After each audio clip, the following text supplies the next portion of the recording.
This guy Arne Slot has only been in the Premier League for a couple of months and is already snatching up everyone's chain. So for anyone who was preying on Liverpool's downfall after Klopp left, boy how wrong were we to assume that, huh? When Klopp left the club, I'm pretty sure it's a safe assumption to think that many of us thought this would mark the end of a relatively successful era for Liverpool. After all, when clubs lose their legendary managers, we typically see a pretty drastic drop off in terms of performances because many of these clubs struggle to find someone who's going to be matching the same identity and uphold the same standards that the previous legendary manager had. In fact, I even made a whole video about the situation at the club when Klopp originally announced his departure, where I came up with a couple of hypothetical situations based off what I thought could happen. And even then, I didn't come close to predicting what Arne Slot would be able to do with this Liverpool side so far. At this very moment, Liverpool are 5 points clear at the top of the table, and I know 5 points isn't necessarily some insane amount, especially in the Premier League, but they at least have one game of breathing room and have been playing phenomenally. They also have the best goal difference, which is something that we're going to dive into in just a little bit here. And even when you look at their performances in other competitions, they're still going strong in the EFL Cup. They're top of the table in the Champions League, which includes some dominant performances against AC Milan and Xabi Alonso's Bayer Leverkusen. And honestly, if they make light work of Real Madrid's New Galacticos in their upcoming match, I think the whole footballing world is going to need to be on high alert. So realistically, if you're a Liverpool fan right now, you're on top of the world. And this success that they're finding themselves in isn't just some random good luck. Instead, there's a handful of reasons to really show why they're performing the way that they are. And of course, boys new to the channel, join the content, don't forget to leave a like, comment, and subscribe. We're dropping weekly football videos, so make sure you hit the notification bell so you don't miss an upload. And if you're not new to the channel, boys, welcome back. Glad to have you around for another video. But alas, boys, let's get into Liverpool and how they've been playing so well this season. So I know I just said there's a handful of reasons as to why Liverpool is doing so well, and realistically, a lot of that comes down to the main reason, which is the fact that so far this season, Arne Slot has been proving himself to be the man in the Premier League. So when he was first announced that Arne Slot was going to be taking over for Klopp, of course there was question marks to be asked. I'm not going to pretend to know that I knew the guy because I absolutely didn't, and this was a sentiment shared by many footballing fans. You had this guy coming from this very good Feyenoord team who was going to be taking over Liverpool's arguably most legendary manager. Unfortunately for Slot, another Dutch bald manager by the name of Erik ten Hag just ruined the reputation for Eredivisie managers coming into the Premier League by 1000%. Realistically, we all thought, you know what, there's a massive potential that this guy's gonna come in and just be another version of Erik ten Hag. There's absolutely no way this random man whose name is Arne Slot, who looks like Hank from Breaking Bad, is gonna come in and just tear the league apart. And again, we were wrong, I was wrong. Any Liverpool hater, doubter has been proved wrong this season tremendously. And you know, some of these big question marks weren't only because he was coming from the Eredivisie, but it was a couple of other reasons as well. He pretty much inherited a squad full of Klopp's players. Liverpool didn't really bring in anyone notable to the first team over this past summer transfer window, and that was something that many people were very curious about. They were very interested in Zubimendi from Real Sociedad this summer, but they didn't end up acquiring his signature. So pretty much Arne Slot was going to be going through this whole campaign at least until the January window with a squad that was made up of fully Klopp players. And this is good and bad because at the same time you still have players like Salah, Virgil van Dijk, Trent, McAllister, Luis Diaz, Konate. So you still have a very good crop of players that you can work with. These are guys that have been around a while as well, bar maybe Luis Diaz. So they're going to be professional enough and good enough to probably work in a couple of different systems. The bad part of it is that when you have this team that's been playing this specific style of play for the last handful of years, it might be a little bit harder to implement your own vision into it because they're so used to doing things a different way. There could be a little bit of a learning curve, there could be a resistance to learning a new system, so it really could have gone either way. And then Arne Slot just had to go and prove that he's some sort of freaking tactical genius because the guy has Liverpool playing phenomenally. From the word go, this guy pretty much made this team his own. They had a very good preseason, and of course you don't dwell on preseason too much because the teams are heavily rotated, players aren't giving their 100% until maybe the last game, but nonetheless good preseason, went undefeated, and then the guy pretty much just decided to do the same thing when he started the Premier League. Their first 3 games of the season saw them play Ipswich, Brentford, and United, and these are 3 games which they comfortably controlled without a problem the entire match. Granted, you say okay, they played Ipswich, a newly promoted team, fair enough, they're probably going to dominate them regardless. Brentford's a good team, and Liverpool didn't struggle too much. Ultimately they won both those games 2-0, and then of course the game against United absolutely shit the bed, but that was also in large part due to the fact that Arne Slot just broke us down tactically. In fact, this maniacal genius after the match would break down exactly what Erik ten Hag did that allowed Liverpool to have so much space and freedom going forward. And within these 3 games, you were able to see how Arne Slot had already pretty much changed the identity of the club a little bit. They went from this kind of rock and roll, quick, pressing dominant style of football that we saw under Klopp, obviously to varying degrees, to a slightly more pragmatic side relative to what we had been seeing under Klopp that was actually keeping the ball more and moving it around and kind of taking the sting out of most other teams by simply just being in control. So the fact that they had pretty much just switched the entire system and were making it work was insane. Their first and only loss of the season would be against Nottingham Forest in a tough match against the Nottingham Forest side that against all odds is actually finding themselves pretty high in the table this year. And even then, it was a game where Liverpool were pretty much in control the entire match. They just didn't really have things going their way. It wasn't the most concisive match going forward. But even then, after that, the guys just been kind of slapping teams left and right, which is how they find themselves in the position that they're in now. Even if we talk about the Champions League, right? He got good results against AC Milan and also Bayer Leverkusen, but against Bayer, he absolutely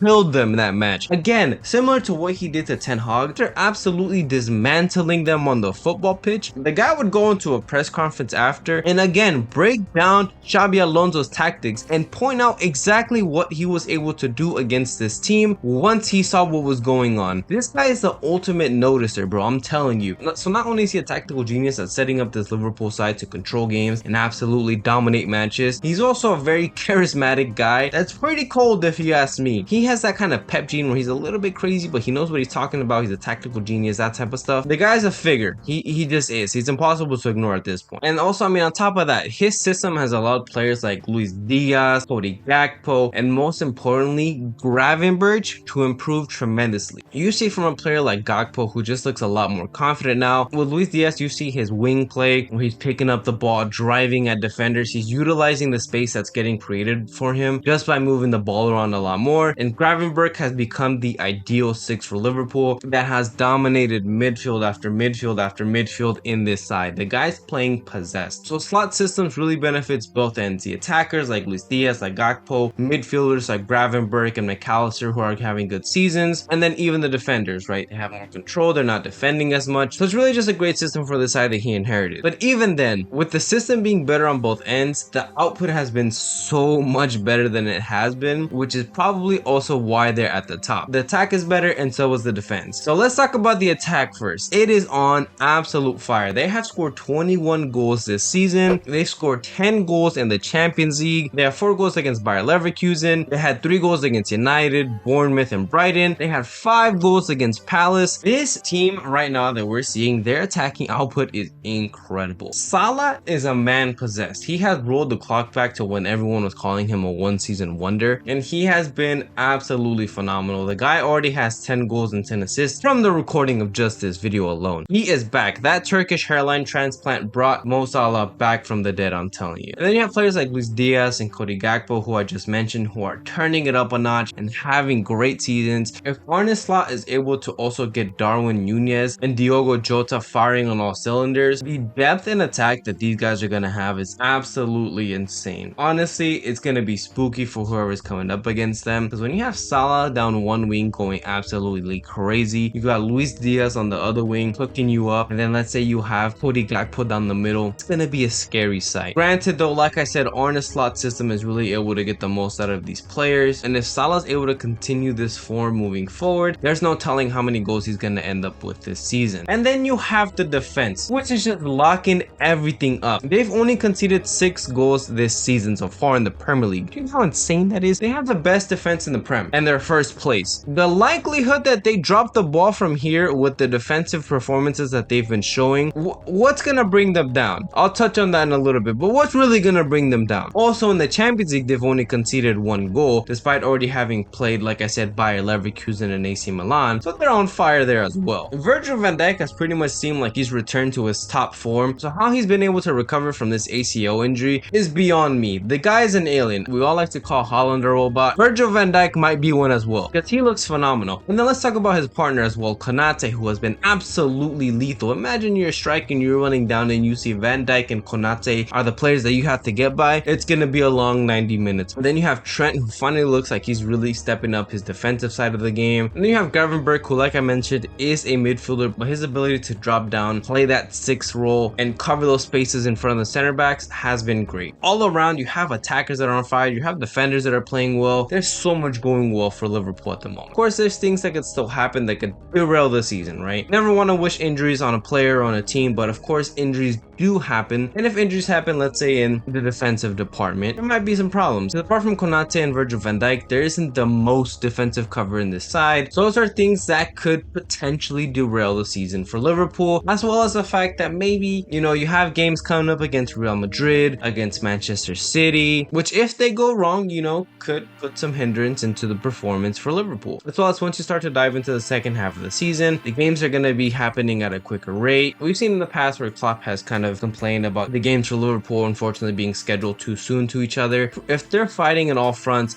FA Cup, you know, Champions League, in the league as well, they're going to be playing maybe 2 to 3 games in a week. That could kill them. That could absolutely drain them of their energy. So, you know, with that being said, what's going to happen to Liverpool at that point? But with the way that they're playing right now under this slot system that has them controlling matches, outscoring teams, not conceding goals, they're spooky, man. I'm telling you, this Liverpool team is going to be crazy. It's always going to be hard to dethrone City, but if anyone's going to do it, it might just be these guys right here. But Ruben Amorim is going to come in and put an end to all that.